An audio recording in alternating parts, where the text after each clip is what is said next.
What up, you fiddlers? Nicky D here, coming at you live, man, yet again. Today we're doing another movie review. We're talking about the Purge Anarchy, which is the second movie in the Purge series. I'm actually going to watch all of them. I've got one left, so we're going to go one by one here. So hopefully with these movie reviews, how I do it is I just put screenshots up of what I'm talking about so you guys can get a rough idea. And hopefully my battery doesn't die. It's low on the DJ Pocket. So without any further ado, let's get into it. So this is the second movie into the Purge series. Now, I reviewed the first one, and I commented that I didn't really like the fact that it was just a home invasion, and it was a lot quicker of a runtime. So this kind of gives me a lot more of what I asked for, but it still isn't perfect. So the Purge Anarchy, basically the moral of the story here is it's still the Purge. Things are still going on, right? It's later on. The stranger from the first movie that they let into the house is, he's kicking. And and now it's a bunch of people. So overall, like, just before we get into it, we will spoil it, but overall thoughts on the movie, I thought it was much better than the first one, but it still wasn't like a fantastic movie. I would probably be generous and give it like a 5 out of 10. So like a 50%, 2.5 out of 5, 5 stars. I think the first one was like a 2, maybe. And that, what, if I had to say out of 10, I don't know, I think it's normally 5-star reviews on a movie, so maybe that doesn't make any sense. So I'd give the first Purge movie a 2, and I'd give the second like 3 to 3.5. It definitely did a lot more, so we'll start spoiling it now. I don't even remember character names, but that's how much I didn't pay attention to some of it, but we'll give you the general idea and you'll know what's going on. But yeah, so overall, I liked it a lot more because it focuses more on actually the Purge itself, like the streets of the Purge, the gangs that would be related into it, right? The different like factions, things like that, right? And definitely what people would get the temptation. What would they be tempted to do, right? So this movie actually follows a bunch of people, right? There's a couple. There's like a couple. There's like I think it was like the sisters or mother and daughter, and so you get a whole cast of people, and then there's the one basic main character that's like, hey, I'm gonna get revenge because my kid, and he doesn't say this till later in the movie, but my kid was killed by a drunk driver, so I'm gonna go get that guy.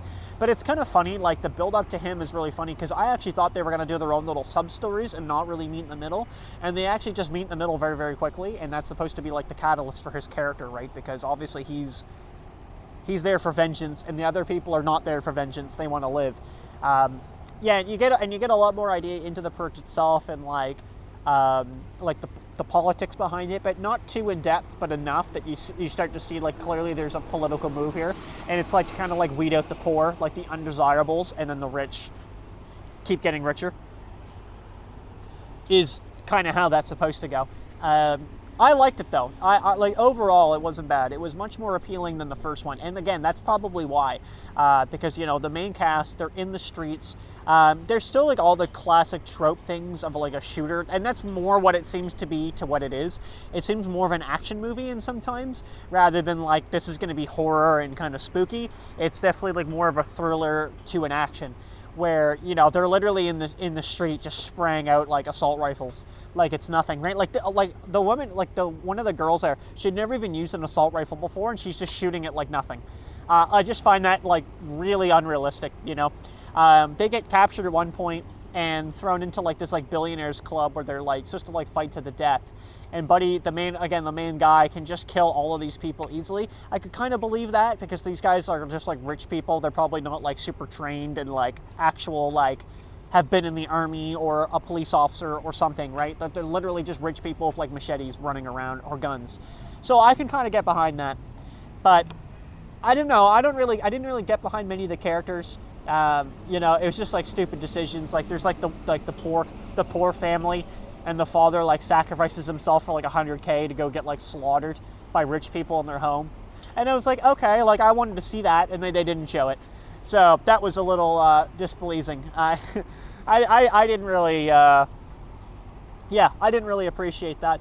But I mean, overall, it's fine. It's not like an excellent movie. I don't think it's a bad movie. Again, it's like they're going through, you see like basically what the army is, right? They drive around in like 18-wheelers, and it's very obvious what that is because they're all uniformed. They all got like good gear, and like they make them look like so pitiful, which is what I don't understand. Like they make them like they just die in like minutes.